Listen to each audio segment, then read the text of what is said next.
সিরাজগঞ্জবাসী, আজ বাংলাদেশ, ভারত, পাকিস্তানে কত মানুষ বুঝে না বুঝে বিভিন্ন পীরের বান্দা বা গোলাম দাবি করে। এলাকায় পীর আছে কিনা আমি জানি না, অত জোরে বলা দরকার না। পীর কি খারাপ জিনিস? পীর মানে উস্তাদ, শিক্ষক, মুআল্লিম। আপনি যেটা ইসলামের জানেন না, যারা জানে তার কাছে জেনে নেবেন, এইটাই পীর। কি এর বাইরে কিচ্ছু নেই। তার দরবারে যাওয়া লাগবে, গরু ছাগল নিয়ে পা টেপা লাগবে, এগুলো সব ওদের বানানো। বাংলায় বলছি, পীর মানে উস্তাদ, শিক্ষক, মুআল্লিম, টিচার। ফাসআলু আহলাদ যিকরি ইন কুনতুম লা তা'লামুন। কোরআনে আল্লাহ আয়াতটা দুইবার দিয়েছেন। যারা জানে না তাদের উচিত যারা জানে তাদের কাছে যেন জেনে নেয়। এইটা আরবিতে, এটা ফার্সিতে পীর বলে, আরবিতে বলে মুআল্লিম, ইংরেজিতে বলে টিচার, বাংলায় আমরা শিক্ষক বলি। এ বাংলাটা বুঝেছেন কিনা? পীর কি বাংলা শব্দ? কি ফার্সি? বলেন বলেন। ইংরেজি টিচার, আরবি মুআল্লিম, বাংলা এই যে শিক্ষক, এইটাও তো পীর। কি কথা বলেন? ওই যে ডক্টর সাহেব, ওইটাও পীর। যারা জানেন না ওনার কাছেও বিষয়টা জেনে নেবেন, এইটাই পীর। এতটুকু পীরের শেষ। তো বাংলাদেশে যেই জিনিস যত ভালো তার নকল বের হয় তাড়াতাড়ি। পীর তো ভালো, এই পতাশিয়ায় যে পীর এসেছিলেন, কি নাম জানো? শাহ মখদুম রহমতুল্লাহ আলাইহি। তাদের জীবন আমি পড়ে দেখেছি। এই দেশে যারা ইসলাম প্রচার করেছে, নিজের জন্য কিচ্ছু করেনি, সব করেছে জনগণের জন্য। আমার বাগেরহাটের দিকে তাকান, খান জাহান আলী বড় বড় দিঘি কেটেছে, পুকুর কেটেছে, কুয়া বানিয়েছে, টিউবওয়েল পুঁতে দিয়েছে, রাস্তা বানিয়েছে। এইগুলো ছিল পীর। চট্টগ্রামের মরহুম আব্দুল জব্বার নিজের একটা কুড়ে ঘরও নেই, অথচ নবীজির ঘর, মাদ্রাসা বানিয়েছে কয়েক তালা। 1 থেকে কামিল পর্যন্ত সেখানে পড়ানো হয়। লক্ষ লক্ষ ছেলে মেয়েরা, উনি মারণের পরে যে হাজার হাজার লক্ষ লক্ষ ছেলে মেয়েরা দিন সেখানে শিখছে। নবী বলেন, মরণের পরে মানুষের সব আমল বন্ধ হয়ে যায়, কিন্তু 3টা আমল জারি থাকে তার ভেতরে। যদি দিন আপনি রেখে যান, দিনের শিক্ষা, ওই শিক্ষাটা যত মানুষ দুনিয়ায় নেবে, আপনি কবরে বসে বসে সওয়াব পেতেই থাকবেন। মাওলানা রাশেদুল ভাই যে মাদ্রাসা বানিয়েছে, আসার সময় দেখেছি উনি হয়তো মারা যাবে 50 বছর পর। এখান থেকে যত মানুষ দিন শিখবে, আলেম হবে, কিয়ামত পর্যন্ত মাওলানা সাহেব কবরে সওয়াব পেতেই থাকবে। আজকে কোরআনের আর এক পাখি বিদায় নিয়েছে, আল্লামা লুৎফর রহমান, লক্ষ্মীপুরের। বাংলাদেশ সহ আন্তর্জাতিক স্কলার যারা আছে তার ভেতরে তিনি একজন। বহু ভাষায় সারা বিশ্বে কোরআন প্রচার করেছে, হাজার হাজার আলেমদের অভিভাবক। আজকে মারা গেল, কত মানুষ তার দ্বারা কোরআনের আলো পেয়েছে। উনি মারা যাওয়ার পরেই কবরে দিয়ে দেবেন, কিয়ামত পর্যন্ত এই আলো ছড়াতেই থাকবে।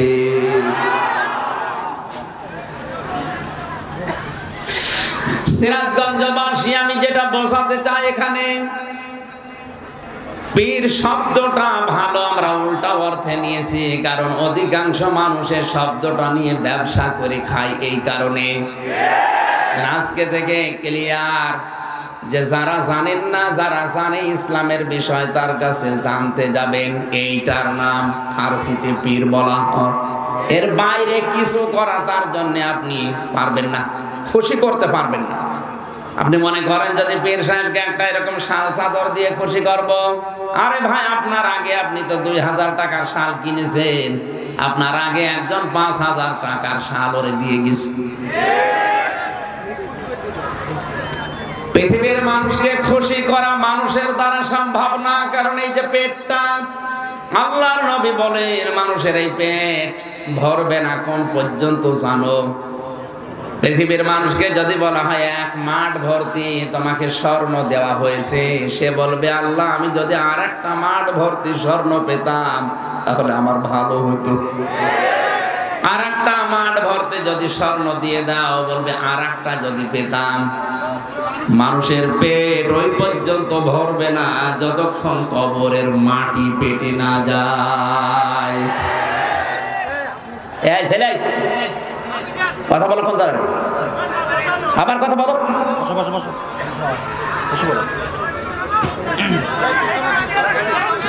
কথা বলা যাবে না, না দেখতে পারলেও চুপ থাকে। কত মানুষ দেখছেন না নীরব হয়ে শুনছে, আপনার জন্য যদি ডিস্টার্ব হয় কবিরা গুনাহ হবে আপনার। কারণ ফাস্তামিউ লাহু ওয়া আনসিতু, দুইটা শব্দ এখানে।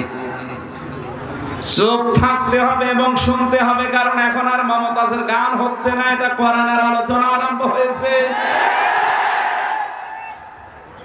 রহমানের বান্দা যদি আমরা দাবি করি, আল্লাহর বান্দা যদি আমরা দাবি করি, বলছিলাম যারা আজ বলে আমি অমুক পীরের গোলাম, পীরের বান্দা, এ কথা বলা যে কত বড় মারাত্মক। আল্লাহ সবচাইতে বেশি রাগান্বিত হয়ে যায় ওই মানুষটার উপরে যখন সে তার বান্দার পরিচয় দিতে চায় না। আল্লাহ বাদে কারো গোলামির পরিচয় দেওয়া, বান্দা বলা, কারো কাছে সাহায্য চাওয়া জায়েজ নেই, হারাম। হারাম এবং হারাম। জিন্দা পীর হোক আর মরা পীর হোক, কারো কাছে সাহায্য চাওয়া যাবে না। সাহায্যের একমাত্র জায়গা আল্লাহ। এমনকি কেউ যদি বলে ইয়া রাসূলুল্লাহ আমারে সাহায্য করেন, কবিরা গুনাহ হবে। আপনি নামাজে কেবলই বলে আসলেন ইয়্যাকা না'বুদু ওয়া ইয়্যাকা নাস্তাঈন, শব্দটা কিন্তু না'বুদু ওয়া ইয়্যাকা এভাবে ছিল। ফেল ফাইল মফউল এভাবে শব্দ সাজানো হয় আরবি গ্রামারে। আল্লাহ আগে ইয়্যাকা দিয়ে দিয়েছেন, মফউলকে আগে এনে মুকদ্দম করে জানিয়েছেন। এখানে দেখবেন বাংলা লিখতে গেলে হর্ষাই দেওয়া লাগে। একমাত্র তোমারই ইবাদত করি। সুবহানাল্লাহ বলতে পারেন না? এই গ্যারান্টি দিয়ে যখন জানলেন একমাত্র তোমারই ইবাদত করি, এরপরে আপনি যদি কোনো পীরের কাছে মরা হোক জিন্দা হোক সাহায্য চান, আল্লাহ এত রাগান্বিত হন। এখন যদি এখান থেকে বাড়ি যেয়ে দেখেন আপনার স্ত্রীর কাছে কেউ শুয়ে আছে, কিছু করেনি, এমনি শুয়ে আছে, আপনার ভালো লাগবে? আপনার যেমন রাগ হবে আল্লাহ পাক ঠিক ওই রকম রেগে যায় বান্দা যখন তাকে বাদ দিয়ে অন্য কারো কাছে সাহায্য চায়। সুতরাং এই শাহজাদপুরে যারা আল্লাহ বাদ দিয়ে অন্যের কাছে সাহায্য চাচ্ছেন বা যারা চাওয়ার ব্যবস্থা করে দিচ্ছেন, দুইজনেরই সমস্যা। আল্লাহ আপনার উপরে রেগে আছে, আপনি এখন আল্লাহর বান্দা হতে পারেননি।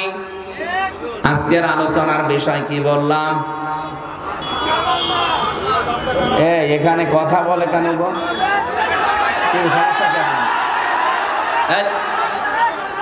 এখানে হয় বসেন না চলে যান, যান।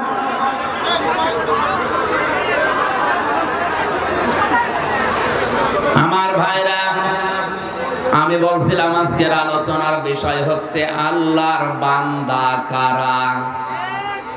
আমরা আল্লাহর বান্দা হওয়ার চেষ্টা চালাবো ইনশাআল্লাহ। দরুদ আর সালাম পড়ছি নবী মুহাম্মদুর রাসূলুল্লাহ সাল্লাল্লাহু আলাইহি ওয়াসাল্লামের প্রতি। এখানে একটা তথ্য আছে, আলেমরা আছে না, আলেমদেরকে বলছে এবার ওয়াল্লাযী আরসালা রাসূলাহু বিল হুদা ওয়া দীনিল হক লিইয়ুযহিরাহু আলাদ দীনি কুল্লিহি ওয়া কাফা বিল্লাহি শাহীদা। এতদিন যেভাবে শুনেছেন না, নতুন ভাবে তাফসীর করছি, ভালোভাবে শুনবেন। আল্লাহ পাক বলেন তিনি সে আল্লাহ যিনি তার রাসূলকে সত্য দিন সহকারে দুনিয়ায় পাঠিয়েছেন শুধু খেলা করার জন্য। বলেন কোরআনে স্পষ্ট আয়াত এটা, তিনি সেই আল্লাহ যিনি তার রাসূলকে পাঠিয়েছেন সত্য দিন সহকারে কেন পাঠালেন? লিইয়ুযহিরাহু, একটাই উদ্দেশ্য, তিনি যেন জহির করেন। কি করেন? জহির করেন, প্রকাশ্য করেন, উপরে তুলে নিয়ে আসেন, প্রকাশ করে দেন, প্রতিষ্ঠিত করেন। প্রায় ৯৯টা অর্থ আছে এর। আলাদ্দীনি কুল্লিহি, দুনিয়ায় যত ধর্ম আছে, যত দিন আছে, সব দিনের উপরে যেন তিনি তার পাঠানো দিন ইসলামকে উপরে তুলে নিয়ে আসেন। আল্লাহ তাআলা এতটুকু বলে শেষ করেননি, ওয়া কাফা বিল্লাহি শাহিদা। এই কাজ করতে গিয়ে নবীর পেছনে যদি বাংলাদেশের কেউ না থাকে, আমি আল্লাহ বলছি আমি নিজেই যথেষ্ট। এবার আসেন তো আয়াতের পক্ষে হাদিস। মান ক্বারাআল কুরআনা ফাস্তাযহারাহু ফাহাল্লা হালালাহু ওয়া হাররামা হারামাহু আদখালাহুল্লাহুল জান্নাহ ওয়া শাফাআহু ফি আশারাতিন মিন আহলি বাইতিহি কুল্লুহুম ক্বাদ ওয়াজাবাত লাহুন নার। তিরমিজি শরীফের হাদিস। নবীজি বলেন, যে ব্যক্তি কোরআন পড়ে আরে কোরআনকে ইজহার করার চেষ্টা করে, মান ক্বারাআল কুরআনা ফাস্তাযহারাহু, ওই যে কোরআনে লিইয়ুযহিরাহু, এখানে ফাস্তাযহারাহু শব্দের মাদ্দা কিন্তু একই। তাহলে ইজহার শব্দের অর্থ বললাম প্রকাশ করা, প্রচার করা, দাঁড় করানো, প্রতিষ্ঠিত করা। এই পৃথিবীতে যারা কোরআন পড়ে আর কোরআনকে যারা দাঁড় করানোর জন্য চেষ্টা চালায়, প্রতিষ্ঠা করার জন্য যারা চেষ্টা চালায়, ফাহাল্লা হালালাহু, এর হালালকে হালাল হিসাবে মেনে নেয়। একটি বারের জন্য চিন্তা আসে না যে কোরআনে কারিম আল্লাহ প্রকাশ করার জন্য বলার পরে হালালের কথা কেন বললেন? কারণ আল্লাহ জানে ভালো করে এই পৃথিবীতে কোরআন যদি প্রতিষ্ঠিত না হয়, কায়েম না হয়, এমন এমন হালাল জিনিস আছে যে এই সমাজে মানা সম্ভব না। এদেশে অনেক হালাল কাজ আছে, আপনি ইচ্ছা করলেও মানতে পারবেন না। মেয়েকে বিয়ে দেওয়া সরকারি যে নিয়ম আছে, 18 বছর, আর ছেলের কত, এ বয়সের আগে যদি আপনি বিয়ে দেন, নিশ্চিত আপনার মামলা খাবেন, ধরা খাবেন, জেলে যাবেন। কথা বলেন না কেন? কোরআনের সাথে আয়াতের কোন এই নিয়মের কোন মিল আছে? অথচ এই দেশের আইন সরকারি আইন, আপনি মানতে বাধ্য। ইসলাম যদি থাকতো এই আইন মানতে আমরা বাধ্য থাকতাম না। কোরআনের হালাল বিষয়গুলো আমরা এখন মানতে পারবো না, কারণ কোরআন কায়েম নেই। ওয়া হাররামা হারামাহু, যারা এর হারামকে হারাম বলে মেনে নিয়েছে, আজ অনেক হারাম আছে যেগুলো আমরা ইচ্ছা করলেও ছেড়ে দিতে পারছি না, মেনে নিতে বাধ্য হচ্ছি। আমি যদি বলি কই আমি তো দোয়া করে আসলাম, না, যে দোয়া নিয়ে এসেছেন ওই দোয়া দিয়ে যান। শেষে বাড়ি পর্যন্ত যেতে যদি আমি 1000 করেও দোয়া দিতে দিতে যাই, আমার 4000 যাবে। টোল আছে, রাস্তায় আছে খরচ, ড্রাইভারের খরচ, তেলের খরচ। বলেন, এখন ওদের যদি জিজ্ঞাসা করা হয় এটা কি জোর করে নিচ্ছেন, জায়েজ হবে? ফতোয়া উল্টো করে দেবে, বলে হুজুর হাদিয়া দেওয়াও যায়, এটা কি হাদিয়া হচ্ছে?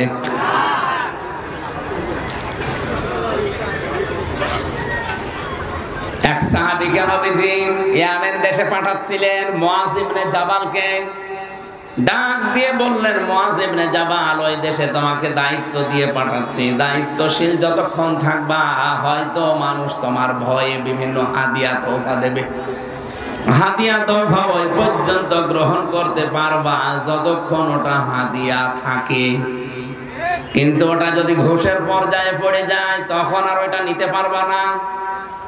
আজ যেই মানুষগুলো আমার কাছে গাড়ি থেকে 4000 টাকা মনে করেন নিয়ে নিল 4 জায়গায়, ওই পোশাক না পরে যদি এই পোশাক পরে থাকতো আমি হাদিয়া দিতাম, তাহলে হাদিয়া হয় কি করে? এটা এতটুকু শেষ করেননি। এমন এমন হারাম কাজ আছে ও নিজে করতে ইচ্ছা করছে না, উপরের অর্ডারে বাধ্য হচ্ছে। উপরে যিনি আছে বলছে কর, নাই তো তোর এখানে ট্রান্সফার করে দেব, তোর চাকরি খেয়ে নেব, বাধ্য হয়ে হারাম কাজ করা লাগছে। এই জন্য নবীজি বলেন কোরআন যারা ইজহার করবে, প্রতিষ্ঠা করবে, আর হালালকে হালাল জানবে, হারামকে হারাম জেনে মেনে নেবে, আদখালাহুল্লাহুল জান্নাহ, আল্লাহ নিজে তাদেরকে জান্নাতে প্রবেশ করাবেন। অশাফাকাহু ফি আশারাতিন মিন আহলি বাইতিহি কুল্লুহুম কাদ ওয়াজাবাত লাহুন নার। এখানে একটা তথ্য আছে, এইদিকে তাকান। তার জন্য সুপারিশের অনুমতি দেওয়া হবে তার পরিবারস্থ লোক থেকে এমন 10 জনের ব্যাপারে যাদের জন্য জাহান্নাম ওয়াজিব ছিল। কি ছিল? তার মানে জাহান্নামে যারা যাবে। এখানে একটা ছোট্ট সূক্ষ্ম বিষয় লুকিয়ে আছে। আমি জেলখানায় যাওয়ার আগে 20 সাল পর্যন্ত এই বিষয়টা ক্লিয়ার ছিলাম না।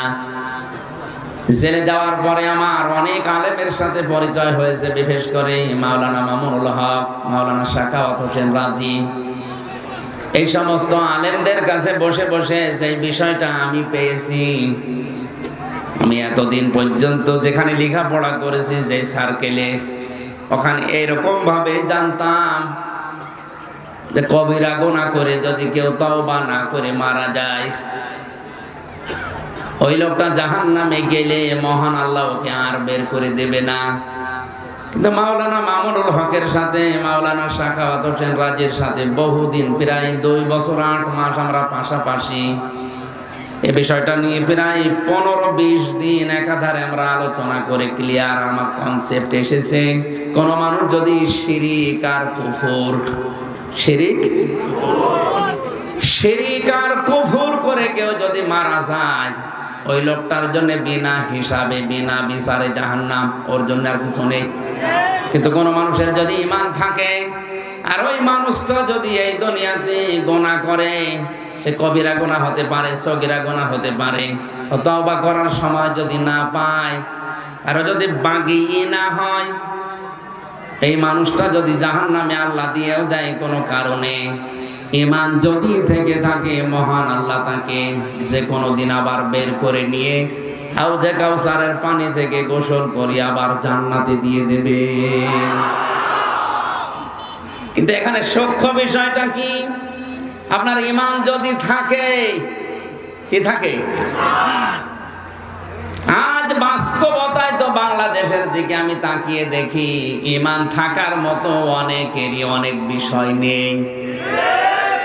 আমরা জানি এখানে যারা বসে আছেন যে ওযু করলে ওযু ভেঙে যায় 7টা কারণে, নামাজ পড়লে নামাজ ভেঙে যায় 19টা কারণে, হজ করলে হজও ভেঙে যায় 5টা কারণে, রোজা করলে রোজাও ভেঙে যায় 2টা কারণে, আমল বা কাজ করলে কাজও ভেঙে যায়, নষ্ট হয়ে যায় 2টা কারণে। এগুলো জানেন কিনা? তাহলে ঈমান যদি আপনি আনেন, ঈমানও ভেঙে যায় 10টা কারণে। ওই 10টা কারণ যদি কারো ভেতরে থাকে আর ওই লোকটা যদি বলে না আমার ঈমান আছে, আল্লাহর কসম আপনি তো মুশরিক, আপনি তো কুফরি করি, আপনার ঈমান শেষ হয়ে গেছে। আপনি আর আবু জেহেল এখন সমান। আবু জেহেল যেমন জান্নাতে যাবে না, আপনিও যাবেন না। এখন যদি বলেন কি আবু জেহেলের মতো অত খারাপ আমি, আরে ভাই ও বিশ্বাস করতো আল্লাহ একজন আছে। কি বেশি বললাম না? ও বিশ্বাস করতো আল্লাহ একজন আছে। এই জন্য কাবার চত্বরে গিলাফ ধরে বদরে যাওয়ার আগে বলেছিল, মালিক তুমি আসো, আমি জানি মুহাম্মদের বিরুদ্ধে যুদ্ধে যাচ্ছে বদরে, সত্যের পক্ষে যে আছে তাদেরকে তুমি বিজয় দিও। ওর দোয়াও কবুল হয়ে গেছে। আল্লাহ একজন আছে যদি বিশ্বাস না করবে, কোন কারণে আল্লাহর ঘর কাবা শরীফেরও দায়িত্বে থাকবে বলেন? এমনকি এই গিলাফ ধরে বলেছিল তুমি আসো, আমি জানি। তোর কাজ ছিল মুশরিক ছিল, শিরিক করতো, ও নিজেকে টিকিয়ে রাখার জন্য শিরিক করেছে বেশি এ দুনিয়ায়। এই জন্য লোকটা যারা শিরিক করে আমরা তাদেরকে মুশরিক বলি। কি বলি? আরো জোরে। মুশরিকের জন্য জান্নাত না জাহান্নাম? এটা যে জাহান্নামে যাবে তার প্রমাণ নবীজি নিজে দোয়া করেছিলেন তার আপন চাচা আবু তালিবের জন্য। চাচা মুশরিকের জন্য আল্লাহ দোয়া ফেরত দিয়েছে, এটা জানেন কিনা?